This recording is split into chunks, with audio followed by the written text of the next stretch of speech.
Okay, salam sejahtera. Okay, hari ini cikgu akan teruskan dengan bagaimana kita nak menyelesaikan soalan yang berkaitan dengan perubahan nombor pengoksidaan. Okay, so untuk menyelesaikan soalan yang berkaitan dengan nombor pengoksidaan, so kita ikut 3 step ini ya. Okay, step pertama ya, step 1, kita akan tuliskan nombor pengoksidaan. Okay, bagi setiap unsur ya, means tiap-tiap satu pun ada. Okay, setiap unsur ini bermaksud, okay, kita lihat satu contoh ya. Okay, contohnya kalau kita ada kuprum 2, kita ambil yang susah sikit. Okay, kuprum 2 nitrat. Katakan kita ada kuprum 2 nitrat kan. So, unsur yang ada di dalam sepatian ini adalah unsur kuprum, unsur nitrogen, and then unsur oksigen. Okay, ini maksudnya unsur. So, kamu kena tulis nombor pengoksidaan untuk setiap unsur ini. Okay, kemudian kita nyatakan perubahan nombor pengoksidaan ya. Maksudnya sebelum dan selepas. Ya, sebelum dan selepas kita buat perbandingan. Lepas itu, kita kena pasti itu adalah tindak balas redox atau bukan. Okay, ingatlah tajuk kita adalah tindak balas redox. So, untuk ini ya, untuk menentukan nombor pengoksidaan ya, so kita ada 5 kategori ya, ataupun kita kata peraturan dia. So, kita ada 5 kategori, iaitu kita kena hafal yang pertama. Kategori yang pertama ialah, peraturan pertama ialah, okay, pertama, semua atom, atom maksudnya, okay, contoh aluminium, karbon, ya, zinc, ini semua kita panggil dia sebagai atom. So, nombor pengoksidaannya adalah sama dengan sifar. So, nanti you tengok contoh cikgu tunjukkan. Walaupun cikgu sudah ajar sebelum ini. Okay, ini, okay, kita lihat ya. Ini bukan, atom lah. Okay. So, kita lihat. Kemudian kita ada molekul 2 atom. Ya, 2 atom. Iaitu ada 7 dalam sukatan kamu.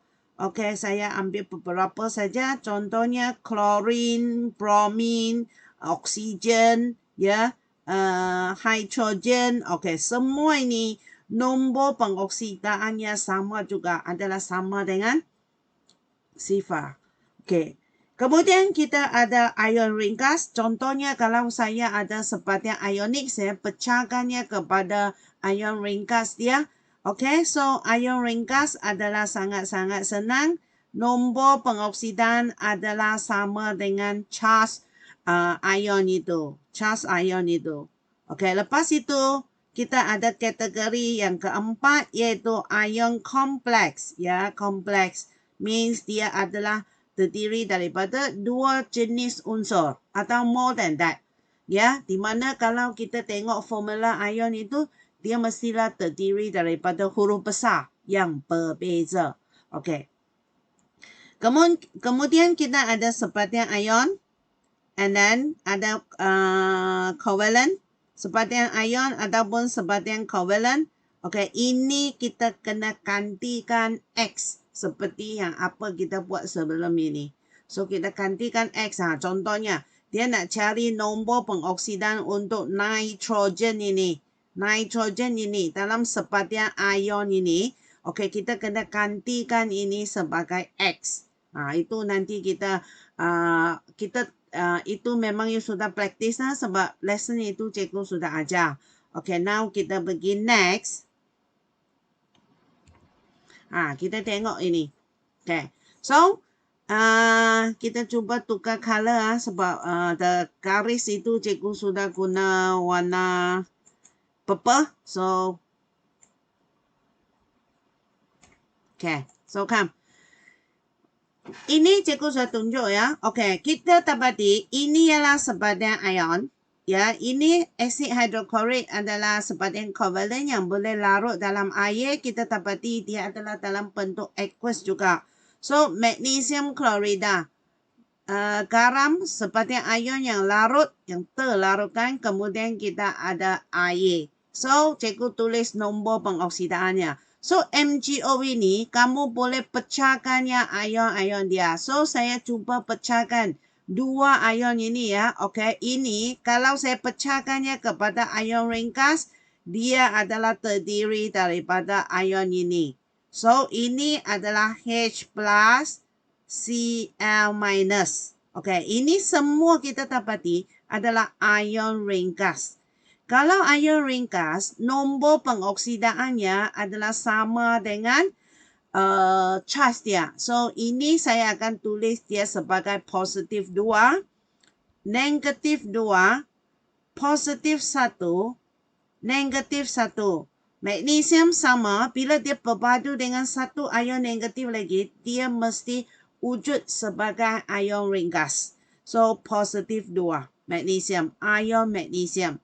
Ion klorida, ini dia, negatif 1. Okey, H2O. Kamu boleh gantikan dengan X. Ataupun kamu ingatkan ion dia pun boleh. Ion hidrogen adalah positif 1. Oksida, ion oksida, O2 minus, O2 minus, negatif 2. So, lepas itu, apa kita buat ya? Kita akan ambil magnesium dengan magnesium. Okay, so ambil magnesium. Positif 2 kepada positif 2. Tulis di sini. Okay. Lepas itu, oksigen. Oksigen saya guna peta supaya you boleh bezakannya dengan senang. Nah, ini peta ya. Ini unsur oksigen. So, maksudnya negatif 2 kepada negatif 2. Okay. Hidrogen pula, saya guna segitiga, iaitu H. Hidrogen ada di sini. Okay, so means dari positif 1 kepada positif 1. Okay. So, tinggal yang akhir sekali ini, saya boleh guna corak yang lain supaya you boleh nampak dengan jelas. So, ini ialah ion klorida. Negatif 1, negatif 1. Okay, so tulis dah. So, apa kesimpulan kita dapat? Kita dapati nombor pengoksidaannya tidak berubah. Ini maksudnya tidak berubah. Okay. Jika nombor pengoksidaannya tidak berubah, kita boleh buat kesimpulan tindak balas ini adalah bukan tindak balas redox. So, kita letak satu tik di sini. Bukan. Okay, dia bukan tindak balas redox. Sebab kalau ikut definisi, tindak balas redox, dia mesti ada satu unsur mengalami pengoksidaan, lagi satu mengalami penurunan. Ini satu contohnya. Okay, kita tengok contoh yang kedua. Ya, we check ya. Ini. Aluminium atom. I put here sebab you tak biasa lagi. Oksigen O2 ini adalah molekul 2V atom. So, peraturan ini kamu mesti hafal ya. 2V atom. Molekul 2V atom. Ini ialah sepatian ion. Sepatian ion, cikgu akan pecahkannya kepada ionnya. Ion aluminium 3 positif. Oksigen ini, oksida ini adalah O2 minus. Okey, kita tak kisah dia wujud dalam bentuk atom ataupun Al3+. So, kita tulis unsur. Maksudnya formula asal dia. Ya, ini ialah apa yang dia ada dalam jadual perkala. Ya, okey. So, aluminium. So, aluminium kita dapati, kita akan tulis nombor pengoksidaan dulu. Atom kita sudah hafal, sifar. Okay. Molekul 2 atom, sifar juga. Di sini, kita ambil ion ringkas dia. Ini positif 3. Ini negatif 2. Ini negatif 2. So, apa kita buat? Sama ya. Kita akan tuliskan nombor pengoksidaannya sebelum. So, cikgu guna peta lah sebab dia ada O di sini. Okay. Cikgu guna peta ya. Ini saya guna petak. Nah, aluminium mesti ambil aluminium. Okey, ambil ini kita tuliskan nombor pengoksidaannya. Okey. Kemudian oksigen pula yang tinggal ini, ya kalau 4 senanglah. Ini semua kita ambil. Kalau lebih daripada 4, kamu dapati you perlu cancel. Ya, you kena patahkan yang tidak berubah itu. So, kita dapati yang ini dia dari 0 kepada negatif 2. Okay, come. Okay, kita buat garis nombor. You ada melibatkan positif 3, 0, kemudian negatif 2. Okay, kita tengok aluminium dulu. 0 kepada positif 3. Okay, ini ialah naik. Going up. Going up, cikgu kata, kita taklifkannya sebagai pengoksidaan. Okay, 0 kepada negatif 2 yang oksigen ini, perubahan nombor pengoksidaan bagi oksigen ialah 0 ke negatif 2. Okey, 0 ke negatif 2, kita dapati dia turun. So, turun is penurunan. Sangat senang nak hafal ya. Turun, penurunan. So, kita dapati, tindak balas ini ada pengoksidaan, ada penurunan. So, kalau ada dua-dua ini, kita panggil ini sebagai tindak balas redox. Ini adalah tindak balas redox. Okay. Okay, kita teruskan dengan contoh yang ketiga. Atom. Okay. Saya tulis di sini. Okay. Ini ialah asid, you tahu dia adalah sepatian ion walaupun dia covalent. Bukan sepatian ion, ini adalah sepatian covalent.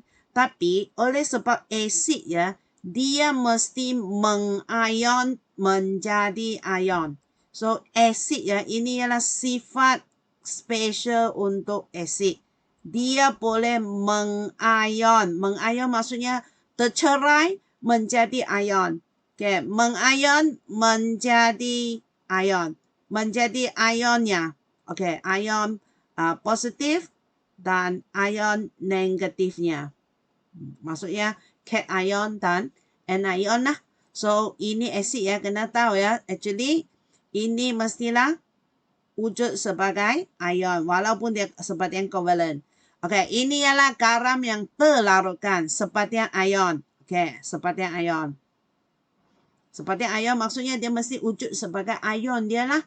Okay, ini adalah molekul 2 atom. Okay, so kita tuliskan nombor pengoksidaannya very fast. Sifar, atom sifar, molekul 2 atom sifar. Ini adalah sepatian ion dia, hydrogen H+. You automatic boleh tulis tak H+. Cl negatif 1, kumpulan 17, Cl minus. Okay. Dia jadi ion. Mg2+, so positif 2. Okay. Klorida Cl minus, negatif 1. Okay, kita dapati lebih daripada 4. So, ada 2 mesti dipatahkan. Itu dia. Mesti tinggal 4 saja. Ingat itu. Okay, so kita dapati negatif 1 untuk klorin ini dia tidak berubah. So, kita akan cancel dia. Actually, cancel dia. So, you sudah nampak lah. Ini dia berubah. Okay, magnesium 0 kepada positif 2. Magnesium. Okay. Kemudian tinggal hidrogen dari positif 1 menjadi 0. You dapati ya, selepas you buat ini, dia mesti satu arrow up. 0 to positif 2, dia mesti up pengoksidaan. Kemudian positif 1 ke 0 is turun, penurunan. So, lagi yang tertinggal ini, waktu exam you boleh abaikan dia. Tapi di sini kita tulis juga So, dia is tidak berubah. Maksudnya, ini tidak terlibat dalam redox. Tindak balas redox. Maksudnya, tindak balas redox ini, dia hanya melibatkan unsur magnesium dengan hidrogen saja. Okay? So, ada pengoksidaan, ada penurunan. So, kita dapati ini adalah tindak balas redox. Ya, dalam exam, kita tak payah cari untuk klorin. Ya, sebab memang kita cancel. Kita hanya mau pengoksidaan dan penurunan sahaja. Okay. So easy ya. Okay, kita tengok, kita teruskan dengan ujian theory keempat. Keempat sama saja. Okay, molecule 2V atom. Saya semua tulis di sini ya, supaya you boleh buat ulang kaji tentang apa yang kamu sudah study. Ini adalah di kumpulan 17. Ya, kumpulan 17.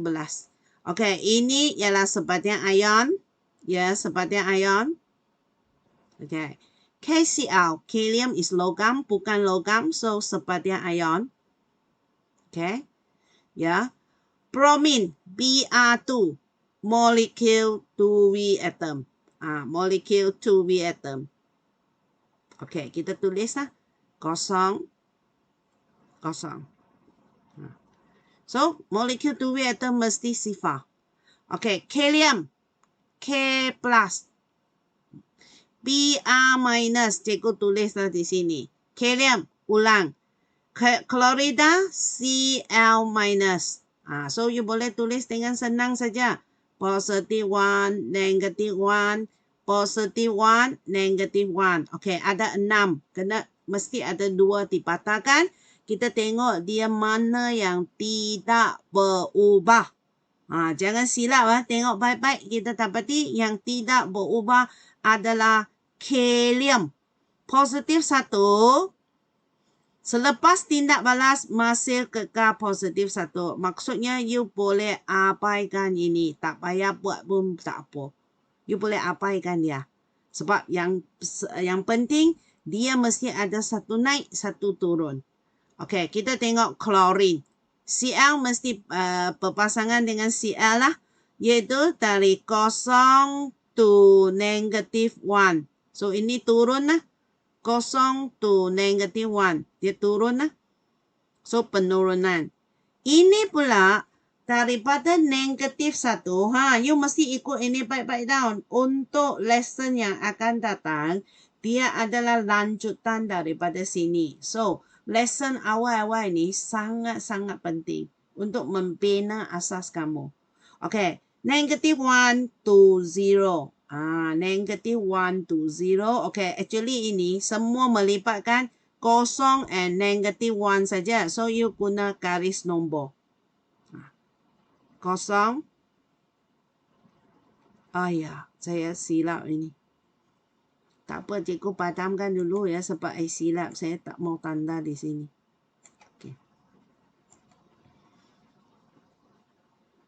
Okay, cikgu nak tandakan. Okay, 0 bagi di atas sikit, negatif 1. Isi ya. 0 to negative 1, going down. So, ini kita dapati dia adalah penurunan. Okay, ini dari negatif 1. Sorry, ini masih ada tanda negatif. Dari negatif 1 to 0. So, going up. So, ini ialah pengoksidaan, going down adalah penurunan. So, okey lah. So, kalau ada pengoksidaan, penurunan, kita dapati ini juga adalah satu tindak balas redox. Cikgu sudah pesan banyak kali ya, kita tak hafal. Sebab dalam sukatan kamu, dia boleh tukar-tukar tindak balas saja dengan bahan yang berbeza sikit. So, macam mana you boleh hafal semua ni? Tak boleh. Semua soalan kita guna pemahaman. Faham? Buat macam ni. Every time kita buat step macam ni. Ya, penyelesaian step by step macam ni. Okay, kita tengok contoh yang akhir sekali. Okay. Calcium carbonate. Calcium carbonate. Calcium carbonate. So, ini you maybe ada masalah sikit di mana kamu kena cari carbon lah. Sebab oksida ini, O, you memang tahu dia adalah negatif 1. So, apa kamu boleh buat? Kamu, kalsium memang you tahu lah. Kalsium. CO3 2 minus. You boleh pecahkan dia macam ni sebab ion ini dia complicated sikit. So, saya sudah tahu kalsium ini adalah positif 2. Kalsium ini positif 2. So, macam mana kita nak cari karbon ini? You boleh ambil ion ini, kamu gantikan ini sebagai X. Dan ini negatif 2. So, X plus 3 darab negatif 2 sama dengan negatif 2. Sebab dia ada 3 oksigen ini. So, kita dapati X adalah positif 4. Positif 4. So, tulis ini positif 4. O mesti O2 minus. So, dia negatif 2. Hydrogen plus 1 minus 1. Calcium positif 2. Ion calcium. Klorida Cl minus negatif 1. CO2 kita memang sudah buat. Kita akan cari nombor pengoksidaan ini. Kamu boleh gantikannya dengan X. Memang banyak kali kita sudah buat lah. You cuba. Kalau you boleh terus bagi jawapan, kamu dapati dia adalah positif 4. Oksigen, negatif 2. Hydrogen, positif 1. Oksida, negatif 2. So, apa kita dapat? Kita dapati, you tengok semua ini saja, you sudah nampak nombor pengoksidaannya memang semua tidak berubah. You go through one by one. Ya, you perlu buat ya. So, oksigen is negatif 2 kepada negatif 2. Hydrogen positif 1 kepada positif 1. Chlorine negatif 1 kepada negatif 1. So, kita dapati ini nombor pengoksidaannya tiada perubahan. Untuk unsur kalsium, karbon, oksigen, hidrogen, chlorine. Ini nama asal dia. Ya. So, kita buat kesimpulan ini adalah bukan tindak balas redox. Ini adalah bukan tindak balas redox. So please you perlu try semua soalan ini. Sebab makin kita teruskan dengan bab ini, you dapati dia makin make you panic.